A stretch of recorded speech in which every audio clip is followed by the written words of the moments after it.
Good afternoon, everyone. I misread the clock. I thought it said 4:23 and it said 4:28, so if I'm huffing and puffing, excuse me. We're on, in my copy of the Eternal Companion, page 65. And we've just had Swami Yatishwarananda's description of his initiation. The second paragraph on page 65. There are some instances of persons receiving initiation from Maharaj in dream. This has happened even when the dreamer has never seen him in the flesh, but had merely heard about him and felt attracted by his name. One devout young woman had such a dream and went to see Maharaj to confirm it. Although he was seated among his brother disciples, she recognized Maharaj at first sight and began to describe her experience. Just as she was about to repeat the mantra she had received in her dream, Maharaj stopped her. "Don't tell me," he said. "I will tell you what it was."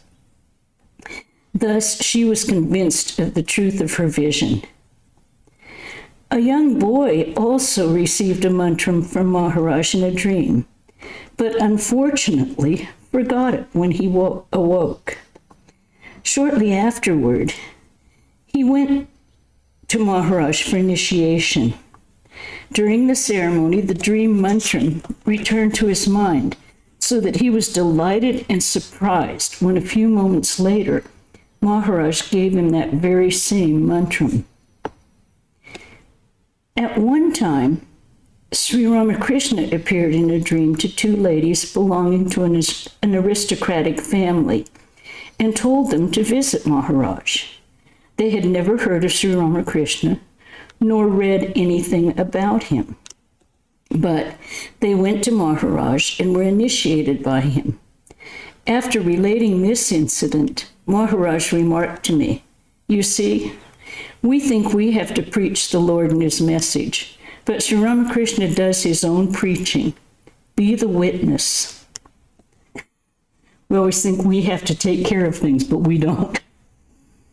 Girish Chandra Ghosh, the famous Bengali dramatist who became a disciple of Sri Ramakrishna, tells the following story about Brahmananda's extraordinary power. Compared to myself, Rakhal is only a young lad. I know that Sri Ramakrishna regarded him as his spiritual son, but that is not the only reason why I feel such a deep reverence for him. Once, while I was seriously ill, I found that I had lost my faith in Sri Ramakrishna. My heart felt dry. Many of the brother disciples came to see me, and I told them about the unhappy state of my mind, but they only kept silent. Then one day, Rakhal, who is Maharaj, came. He asked me how I felt, and I described the dryness and lack of devotion from which I was suffering. Rakhal listened attentively. Then he laughed aloud. "Why worry about it?" he asked me. "The waves of the ocean rise high, then they go down again, and again they rise. The mind is like that. But please do not be troubled. Your present mood is due to the fact that you are about to rise to a much higher level of spirituality. The wave of the mind is gathering strength. When he left me, all the dryness in my heart had gone. My faith had returned, and my mind rose to a higher level than ever before." I think this is one of the most important teachings of Maharaj for everyone who's on a spiritual path, because everyone gets those dry periods when they think, what am I doing? And as he says, it's a wave in the ocean, and it has to go down before it can go up higher. So just keep it in mind when you feel like you're not getting anything. Maharaj initiated me while I was still a college student of 18. I wanted to join the monastery at that time, but Maharaj instructed me to finish my education first. While at the university, I became involved with the revolutionary movement to overthrow the English government. However, I did not lose my interest in spiritual life. In 1914, during Christmas vacation, I stayed a few days at the Bellar Monastery in order to study Vedanta philosophy, one of my courses at the university, with Swami Shuddhananda, a disciple of Swami Vivekananda and a learned scholar of Hindu philosophy. He used to urge me to become a monk, but I would argue with him. I thought the monastic life was lazy. I wanted to devote myself to political activities, believing that India must be freed from the domination of the British. An old man who was also a guest at the monastery used to be present during these arguments. Swami Shuddhananda could never convince me. One morning, as usual, I went to prostrate before Maharaj. The old man was also in the room. Suddenly he asked Maharaj, "When is this boy going to become a monk?" Maharaj looked me up and down, and his eyes had an unforgettable sweetness as he answered quietly, "When the Lord wills." That was the end of my political plans and ambitions. I remained at the monastery. My own case was not exceptional. Many politically minded young men who came into contact with Maharaj were inspired by the spiritual ideals of renunciation, service, and of realizing God. They began to realize that the awakening of India would never come through political action, but only through an intensification of the nation's spiritual life, and that this awakening would benefit not India merely, but all mankind. Maharaj had wonderful insight into the character and spiritual growth of individuals. A friend of mine, I think we could look at that because this was before Gandhi started his peaceful movement. And that is what freed India from the British domination, was the nonviolence of Gandhi. So it was the intensification of the ideals of Indian spirituality. Maharaj had wonderful insight into the character and spiritual growth of individuals. A friend of mine, whom he knew, renounced the world and went to Rishikesh to practice austerity. He would not accept the guidance of any guru. After a few months' practice, he wrote me, saying that he had attained samadhi. At that time, I was with Maharaj at Kankal, and I told him the substance of my friend's letter. "Why," exclaimed Maharaj, "I saw him about 10 days ago. I looked into his eyes. He has not had samadhi. No doubt he has had some kind of mystic vision, the vision of light perhaps, and he mistakes that for samadhi. An aspirant is often led astray like that when he has no guru to advise him." Samadhi. Is it an easy matter to attain samadhi? We saw Swamiji in samadhi only a few times. Sri Ramakrishna alone we saw in samadhi many times, each day and night. Then he quoted a verse from the Mundaka Upanishad. "The knot of the heart, which is ignorance, is loosed, all doubts are dissolved, all evil effects of deeds are destroyed, when he who is both personal and impersonal is realized." Is it ever possible, I asked, to attain samadhi after a short time? Yes, if a man has lived an absolutely continent life. Once I told Maharaj about a Swami who had been stung by a scorpion and seemed to be miraculously cured by the power of a mantra. Maharaj laughed and said, "Come along." He took me to the garden, pointed to a plant, and told me, Look, the juice of this plant cures a scorpion sting. Maharaj did not want his disciples to be credulous or superstitious. By his attitude, he taught me to rely upon natural explanations rather than look for supernatural phenomena. Maharaj, with his deep insight, knew the strength and weakness of each of his disciples. He was always ready to help, but insisted that the disciples should also make some effort. Once I asked him to free my mind from lust. "I could do that for you," he replied. "But then, my child, you would lose all the joy of struggle. Life would seem insipid." One morning, Swami Ganeshwarananda hurried out of his room, leaving behind an unmade bed and general confusion. He met Maharaj on the Maidan, a large open field near his room.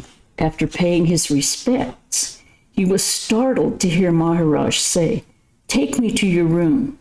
I wish to see the place where you sleep." Swami Ganeshwarananda, feeling ashamed, replied, "Maharaj, can you not come a little later?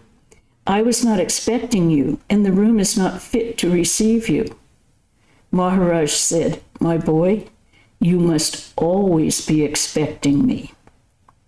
Swami Ganeshwarananda understood the deep meaning of the incident and words of Maharaj, that one must always be prepared to receive the Lord, the most honored guest.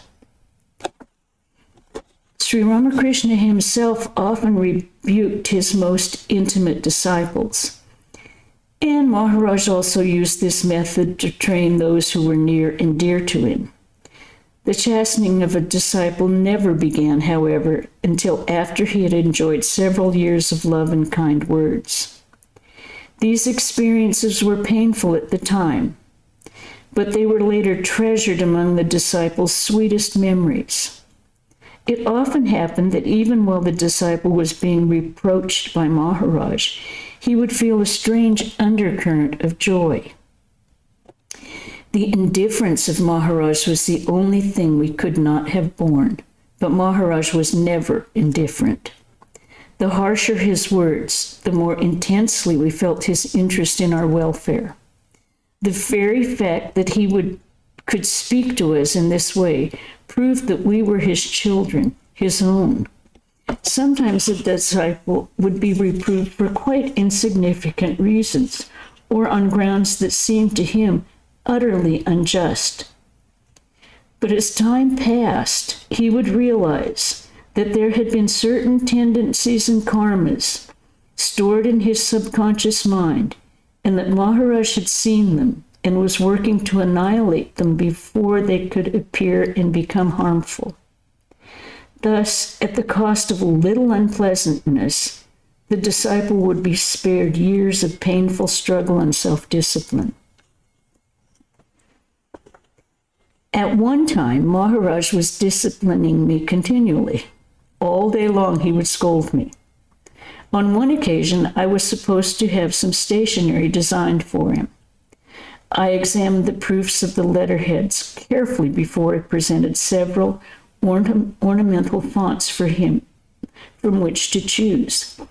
When the stationery was printed, one of my brother disciples took it to Maharaj and then came back trembling. "Maharaj says the S is broken." I went to Maharaj. He scolded me vehemently. Then I opened the style book and showed him that the space in the letter S, to which he was objecting, was really a part of the design. Nevertheless, he continued to scold me. Although he did not mention the real reason for his scolding, he somehow gave me to understand that it had nothing to do with the letterheads, the apparent cause of his rebuke.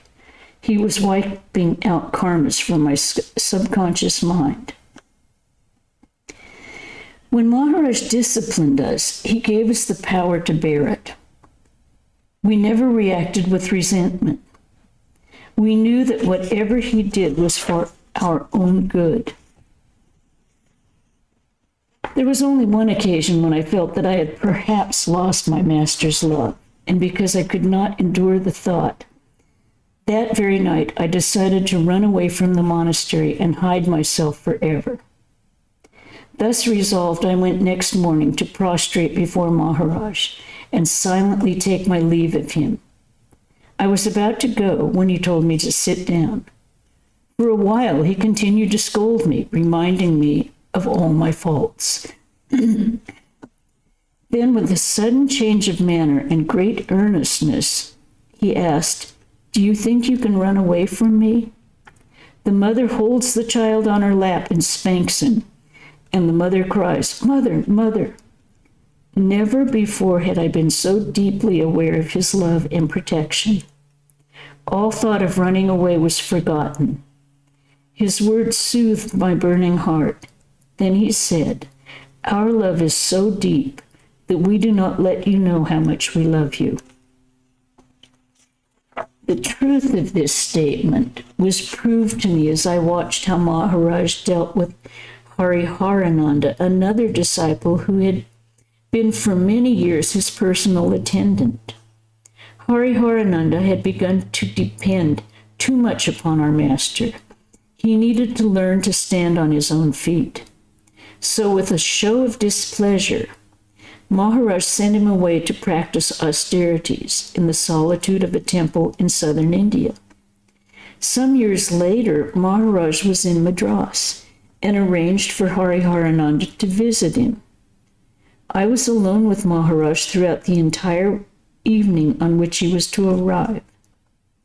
Watching Maharaj, I saw that he was as restless as a loving mother who was expecting her son after a long absence. In due time, Hariharananda arrived, but fearing that Maharaj was still angry with him, he felt shy and wanted to postpone their meeting until the morning. Knowing the real state of affairs, I insisted that he should see Maharaj at once. However, when Hariharananda came into the room, Maharaj no longer showed any sign of his loving anxiety.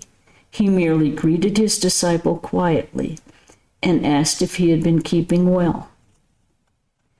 On another occasion, while I was being reproved in the presence of Ramlal Dada, the nephew of Sri Ramakrishna, another young disciple entered the room. Maharaj turned to him and said jokingly, "With those glasses on, you look like Keshav Sen."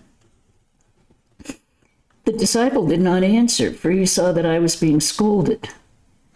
Then Ramlal Dada turned to him and said, "Do you know why Maharaj is rebuking this boy in your presence?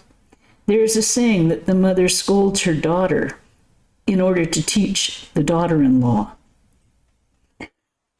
I remember the first time Maharaj ever reproved me. I had failed to do a certain errand for him because I had not understood exactly what it was that he wanted. For this neglect, he scolded me throughout the afternoon. At supper time, Swami Turiyananda was seated with Maharaj and I was fanning them. The scolding continued. I remained silent. Swami Turiyananda turned to me and asked, "Do you know why Maharaj is so hard on you?" "No," I replied. "Frankly, I don't. I do not see how I am to blame." Swami never pulled his punches. Then Swami Turiyananda said, "There are three classes of disciples. The third class disciple merely does the Guru's bidding. The second class disciple does not have to be told. He acts as soon as the thought arises in the Guru's mind. But the first class disciple acts even before the Guru has had time to think. Maharaj wants you all to become first class disciples." To this, Maharaj added simply, "You see, Brother Hari, I'm getting old. They do not obey me anymore. Please knock a little sense into their heads." There was another time when I did not write to Maharaj because my vanity had been wounded. When he came to Madras from Bangalore and asked me why I had not written, I answered carelessly, "Oh, you got all the news of me from Swami Shivananda." At a glance, he understood my mood and asked sarcastically, "I suppose you have the key to the treasure house inside you and don't need me anymore." All my ill humor vanished immediately. "How can you say that?" I exclaimed. "You know that you hold the key." Maharaj continued to scold me for my negligence in not writing to him. Then he told me how Sri Ramakrishna, by his mere touch, removed the spiritual obstacles that stood in his disciples' path. To this I answered, "Yes, Sri Ramakrishna did all that for you, but when our turn comes, you can only scold us." Maharaj shook his head and said with great sweetness, "No, my boy, you have no need to worry." Then he repeated 3 times, "I see how Sri Ramakrishna is doing everything for you."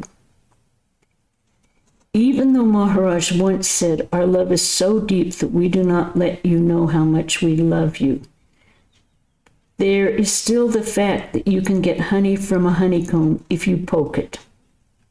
He could not always hide his deep love and concern. This was made evident to me at one time I asked for permission to live in solitude and practice austerities. At first, he granted my request. But I did not realize then that he was not really serious. He had said, "All right, go to the river Narmada and practice austerities, and let me see what you can do."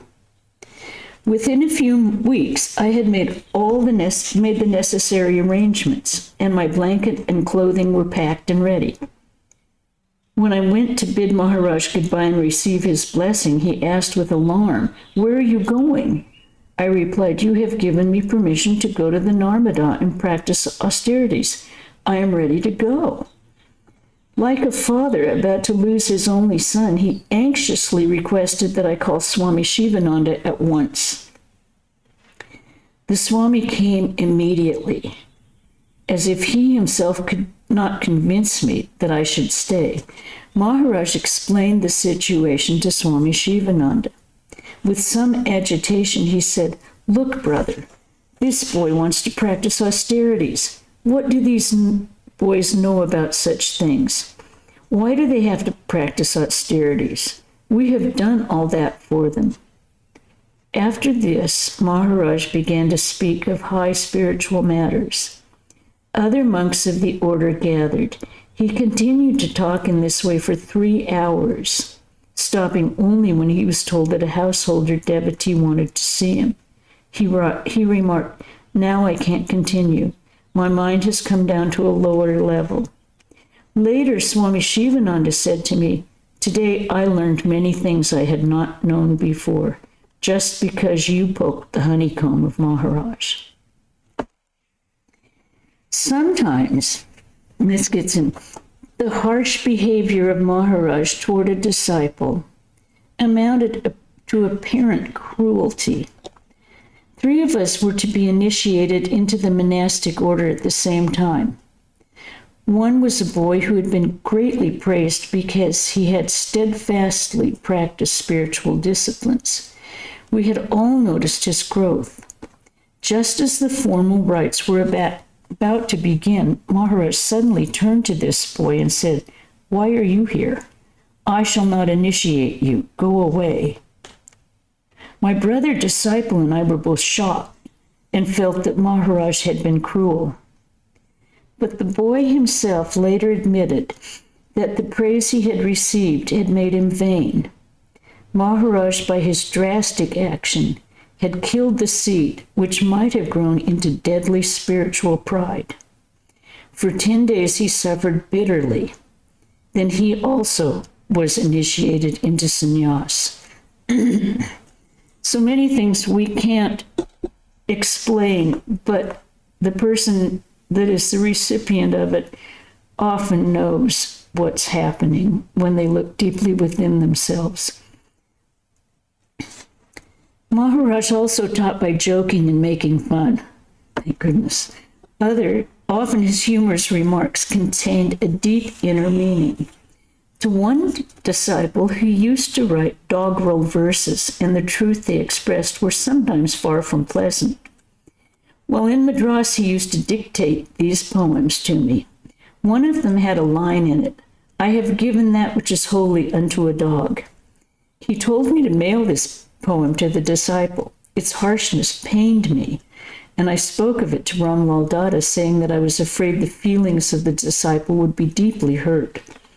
Ramlal Dada reported my remark to Maharaj. Meanwhile, I had gone to bed, but Maharaj sent for me. He told me to bring the poem and read it to him. I did so and repeated my objection. Maharaj was silent for a moment. Then he said, "No, send it as it is. He is too thick-skinned to get my meaning any other way." And how right he was. The verses made a deep impression upon the disciple and awakened his spiritual understanding. The reproaches of Maharaj were always followed by tenderness and sweetness. About a week before Maharaj left for Madras, I was arranging flowers in the room. I did not notice that he had come in. Suddenly he whispered into my ear, "Lovest thou me?" A thrill passed through my whole being, and for a moment I could neither speak nor move. When I was able to move around, I saw that he was already leaving the room. I still remember the last words Maharaj ever spoke to me. It was on the eve of his departure from Madras. I was cooking a sweet for him, and he was walking up and down close by. Suddenly he came over and whispered into my ear, "It makes me feel so bad having to leave you. I shall miss you very much." Later, at the end of a letter, he repeated those same loving words, "I miss you very much." M. once told Vishwananda, a disciple of Maharaj, "Observe how Maharaj acts, and you will have some idea of what Sri Ramakrishna was like. When his mind came down to the finite plane, his sense of humor was very keen. This was also true of Maharaj. One of his favorite jokes was to have some fruits or sweets placed beside a disciple who was meditating. When the disciple had finished his meditation, he would find his favorite dishes laid out before him. Later, Maharaj would ask, "Well, did you get the fruits of your austerities?" Often he would make us all roar with laughter. I remember once while we were laughing, he nudged me and said, pointing to Vishwananda, "Look how he giggles like a girl." Swami Vishwananda was one of the first monks in Chicago, and he was very round. As Swami Brahmananda would say, he was pleasingly plumpy. So watching him giggle would make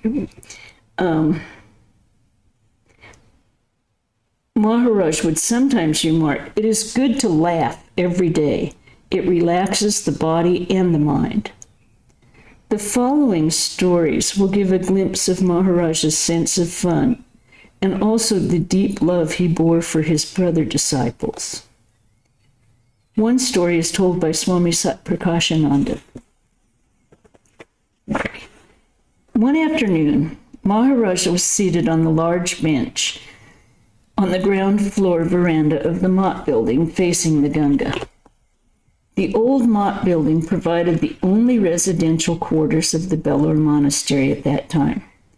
I was standing very close to Maharaj. Presently, a young man who had come to the monastery to spend a vacation in the company of holy men approached Maharaj to take leave of him. His holiday was over, and he was about to return to his own home. Maharaj had noticed that during his stay, the young man had been particularly devoted to Swami Brahmananda, who was the center of attraction to many other ardent visitors in those days. With his characteristic sense of humor, Maharaj took the opportunity to have a little fun at the expense of his brother disciple. Swami Brahmananda. Have you taken leave of Swami Brahmananda? He asked the young man, as the young man bowed down before him. No, Maharaj, not yet, he replied. I'm going to take leave of him now.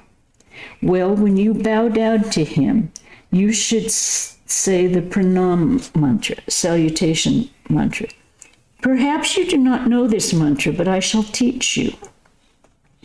So saying, Maharaj began to recite a Bengali couplet which he improvised as he went along. Freely translated, it ran something like this. My mind is reluctant to go back home. It is my heart's desire to lie down forever at those blessed feet. Then Maharaj instructed him how to act while he was saying the mantra. He told him to first stand before Swami Brahmananda with hands folded in great veneration and repeat the couplet until he came to the line, to lie down forever at those blessed feet. When he was to direct his still folded hands toward the Swami's feet and then dive down. The young man turned to go, and as he left, Maharaj told me to go and watch. I followed the youth and saw him standing before Swami Brahmananda with folded hands as Maharaj had instructed him, but he was silent. However, as he bowed down, the Swami noticed that he was mumbling something and asked, "What is this? What are you saying? Speak out, my boy." But the boy remained silent, and then I laughed.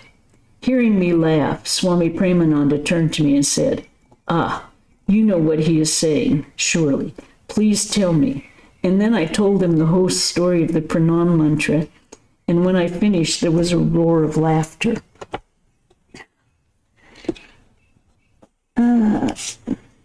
Shall we do one more story? The other story tells of an affectionate trick Maharaj played on his brother disciple, Swami Akhandananda. The Swami had been staying with Maharaj for some considerable time when he decided he would like to return to his own ashrama. Maharaj begged him to stay a little while longer, but the Swami persisted.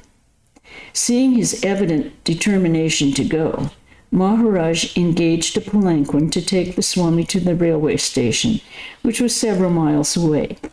The train was due in the early morning, which meant that the Swami had to leave late at night. Before the bearers set out with Swami Akhandananda, Maharaj whispered something to them. It was dark when they left, so the Swami settled down behind the curtains of the palanquin. Every once in a while, the bearers would stop, and the Swami would anxiously inquire why they were stopping. Each time, they assured him that they were stopping merely to rest and have a smoke, but that there was no need for anxiety. He would arrive at his destination in plenty of time. After several hours of arduous travel, the bearers finally stopped for the last time and asked Swami Akhandananda to alight. Just as he was about to get out of the palanquin, he saw Maharaj standing before him, greeting him as though he had just arrived after a long absence. When the Swami realized that he had been carried around the compound all night, he roared with laughter. Maharaj embraced him, and they both laughed like two children. So he could be a scolder and a trickster. And I think we may stop there for this evening. Yeah. And next week I will read the clock correctly if I happen to be. Okay. Is everyone doing well? You all doing okay? Good. We will have the Gospel of Sri Ramakrishna at 5 o'clock on Saturday. And today, of course, in California is Cinco de Mayo. So, viva la Cinco de Mayo.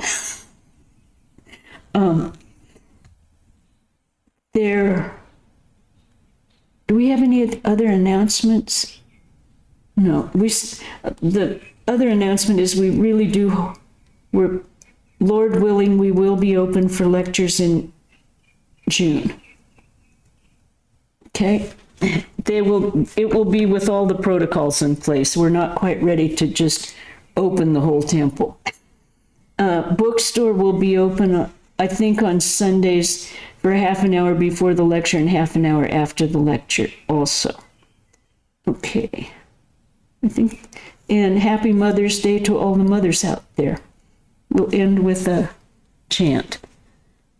Om Shanti Shanti Shanti Hari Om Tat Sat Sri Ramakrishna